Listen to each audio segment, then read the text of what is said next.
Bien le bonjour, je suis Gaël et aujourd'hui nous allons parler du Visiteur du futur. Alors juste petit préambule avant de commencer, moi j'ai vu la web-série. Je suis un habitué de la série, je comprends certaines références qui sont dans le film et que les néophytes ne pourront pas comprendre. Tout ça pour dire que je serai éventuellement un peu biaisé sur certains aspects, voilà. Du coup commençons avec la zone en no spoiler.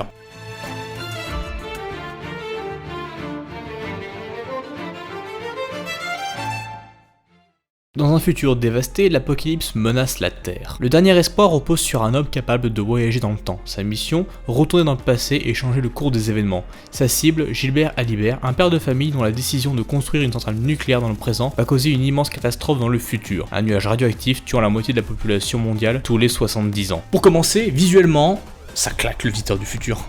Alors évidemment, ça sent très fort le système D, c'est du fait main à 100%, et ça force le respect. Ça fourmille de détails. Franchement, la déco et les accessoires de manière générale sont assez impressionnants, notamment je pense à la scène dans le futur, dans la base du visiteur, avec sa clique évidemment, qui fait vraiment sur quoi elle devrait ressembler, à savoir une espèce de base de merde, avec des chambres que même des étudiants de la Crous ne voudraient pas. On a l'impression que tu peux jouer dans chaque élément de décor, tu pourrais te rendre compte que chaque élément a son intérêt, et a sûrement été pensé en fait 10 ans en arrière. Idem pour la scène du bar, où chaque figurant a une espèce de petits trucs dans les costumes qui leur appartiennent, et ça c'est vraiment impressionnant. Il y a un petit côté Mad Max en fait à ce niveau là, tu vois, où t'as l'impression que t'as un artiste qui s'occupe du design de chaque figurant. Bon, c'est pas parfait de bout en bout, à un certain moment, ça trahit le manque de budget du film. Par exemple, il y a des VFX qui sont un peu dégueulasses, et en fait il y en a surtout deux en fait qui m'ont vraiment choqué, et c'est un peu dommage parce que c'est sur des plans qui sont assez longs on va dire par rapport aux autres en moyenne. Mais au niveau des SFX, franchement ça passe sans problème dans tous les cas, si ce n'est à la limite, il y a par exemple les armes, mais les armes de la meute font assez fake, c'est normal on va dire d'un certain point de vue, on va dire ça se défend, mais ça fait fake et c'est un peu dommage. Et toujours dans ce domaine, la scène du terrier fait un peu vide en comparaison des autres scènes qui font mes détails, et c'est franchement dommage. Après, en termes d'image et surtout de lumière, forcément les scènes du présent sont assez neutres, c'est efficace sans plus, mais il n'y a pas de moment où tu te dis c'est dégueulasse, je ne vois rien. Mais dans les scènes du futur, c'est plutôt agréable tout le temps parce que t'as deux couleurs qui sont assez proéminentes dans le futur post-apo, à savoir le orange crasseux rouillé et le vert radioactif dégueulasse, donc deux couleurs assez agressifs et qui sont antithétiques, mais qui du coup vont bien ensemble dans un futur dystopique. Et ça c'est beau. Il y a la couleur du vert et du rouillé dégueulasse, ça c'est bien. Et cette dichotomie un peu fluo dégueulasse de ces couleurs antithétiques font office d'une dichotomie assez forte, notamment avec les scènes dans la brigade temporelle qui sont saturées de noir, de blanc et de bleu, très futuristes, très Minority Report dans l'idée. Ça va bien du coup à ces personnages très pragmatiques et très fatalistes, très straightforward et très binaires. La déco et la DA franchement va bien avec toutes les scènes, c'est parfait à ce niveau-là. Après, au niveau du fond, c'est tout aussi excellent, avec quelques imperfections ça et là, mais grossièrement, je tiens à préciser un truc, c'est que le film est avant tout l'histoire d'Alice et Gilbert et non pas celle du visiteur et de sa clique. Certes, le visiteur est un peu l'élément perturbateur, mais c'est pas lui le personnage principal, c'est vraiment Alice et Gilbert, ainsi que leurs dynamiques qui sont un petit peu en froid, on va dire, mais pas trop non plus.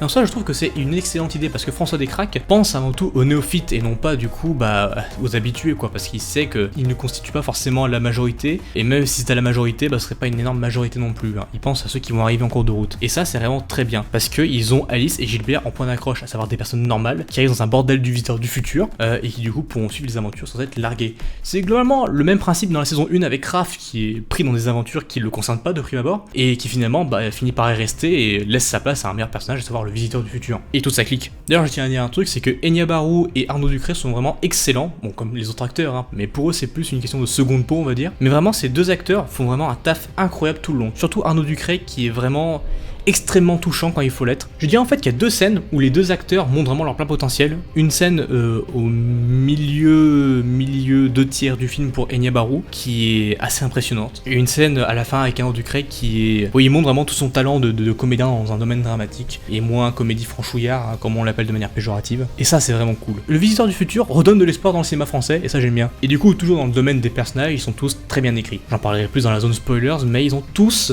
cette alliance de comédie décalée et d'ambiguïté vraiment dramatique. Les habitués du Visiteur du futur savent de quoi je parle, mais en gros, il y a toujours cette espèce d'aura comique où des personnages diraient des choses qu'ils ne diraient pas dans un monde réel et sensé mais qu'ils osent dire dans ce monde-là par exemple, parce que c'est un monde de fiction et de cinéma qui peut se permettre d'avoir une bonne rhétorique. Et avec cette espèce d'aura qui plane de comédie, c'est un moment du coup plus dramatique qui vraiment font un taf incroyable. Grâce à la comédie, il y a du build-up au niveau de l'attachement des personnages, ce qui fait que quand les scènes de climax et de tension arrivent, vraiment ça frappe vraiment très fort quoi. C'est vraiment efficace de bout en bout. Franchement, le scénario est vraiment bien construit. Putain, Florent Dorin était jeune à l'époque.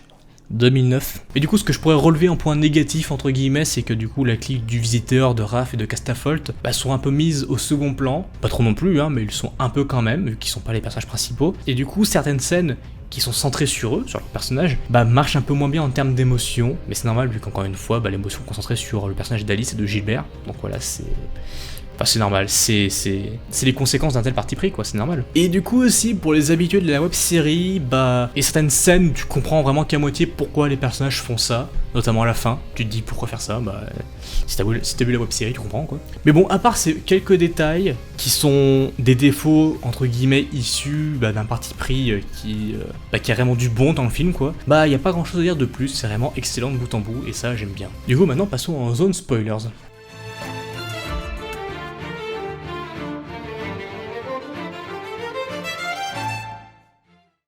Donc voilà en zone spoilers, du coup, j'imagine que si vous êtes là, c'est que vous en foutez d'être spoilé ou vous avez déjà vu le film. Du coup, je vais juste revenir vite fait sur les VFX un peu dégueux. En vrai, il y en a vraiment deux qui durent, 10 secondes à tout péter dans le film. Il y en a une sur une porte blindée qui explose. Pour ceux qui ont vu le film, du coup, c'est quand Castafolt détruit la base du renard, et du coup, t'as la porte blindée qui tombe par terre. Cette porte blindée est dégueulasse. Et il y a un plan de 3 secondes dessus, ce qui est beaucoup trop long quand t'as un VFX dégueulasse. Et le deuxième gros VFX dégueulasse, c'est quand Alice fait le paradoxe temporel, et que du coup, t'as une espèce de vortex temporel qu'il y a derrière Gilbert et derrière, du coup, Constance et le renard. Ce vortex, c'est un peu dégueu. Il fait très jeu vidéo 2010. C'est dommage pour une scène qui est aussi forte émotionnellement. Bon, au bout d'un moment, tu l'oublies parce que déjà la tête d'Arnaud Ducré prend toute la place quoi. Et aussi parce que son jeu d'acteur est plutôt très bon, et ça fait le taf. Après, j'aimerais aussi revenir un petit peu sur ce côté aura comique décalé, mais personnages au fond assez dramatiques, qui planent sur tout le film, et c'est ce qu'il faut quoi, c'est vraiment cette espèce de...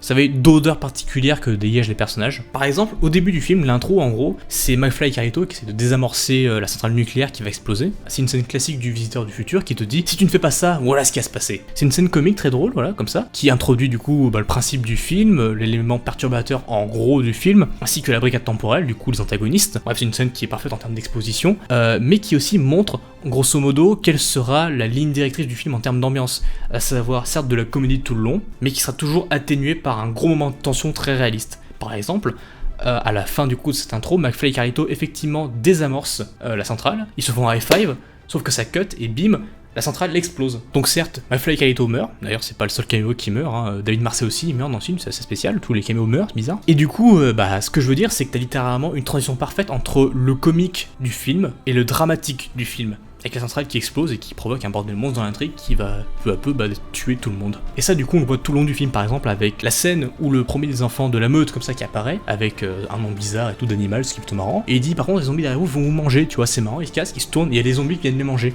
Comédie, dramatique, en une seule scène. Et ça enchaîne tout le long par exemple avec la scène dans le terrier qui est très réconfortante, très touchante, et bim la brigade temporelle arrive, et ça finit mal, ça finit très mal.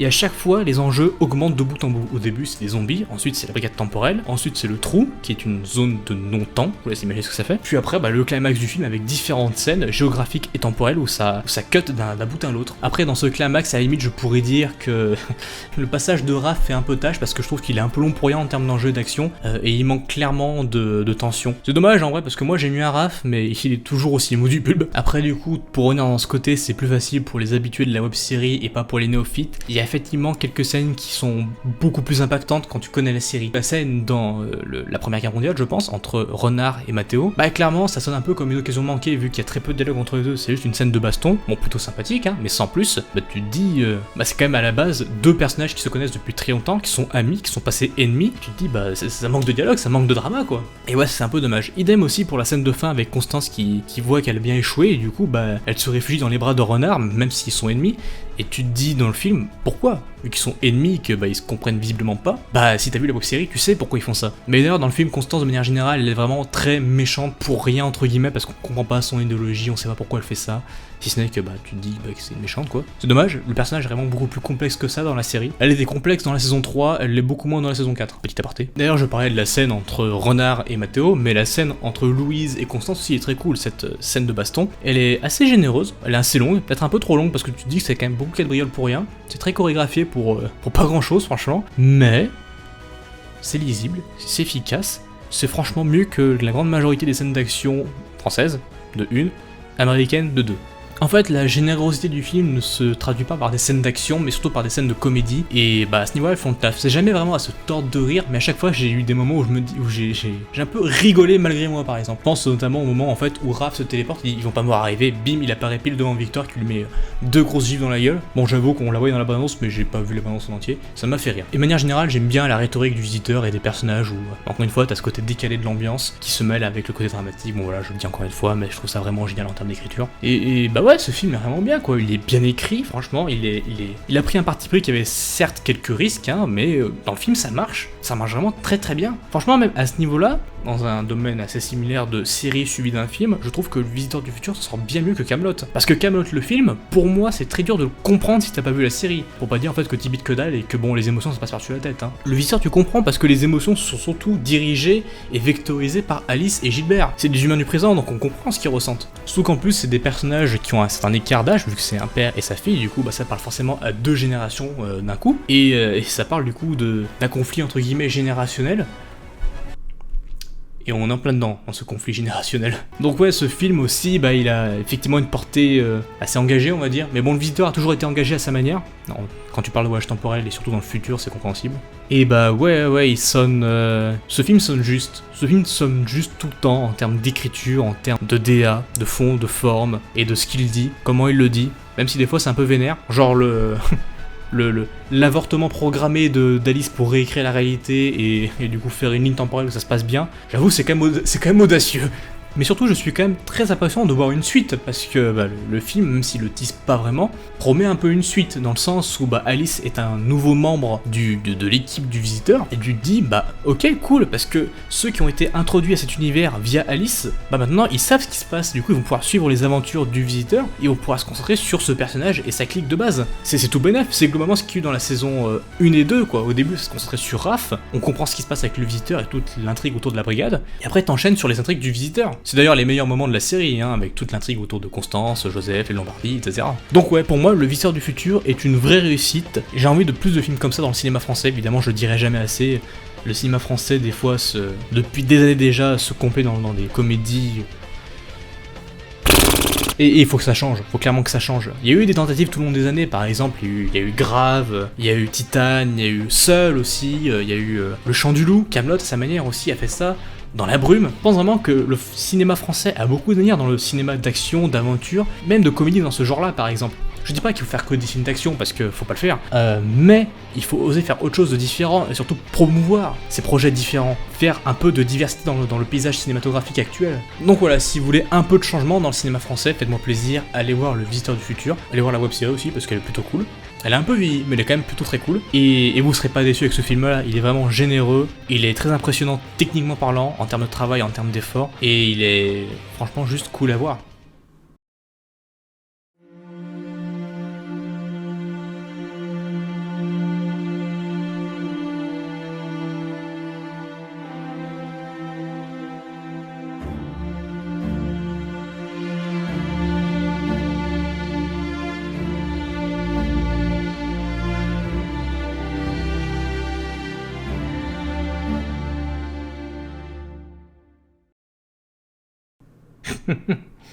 Très marrant.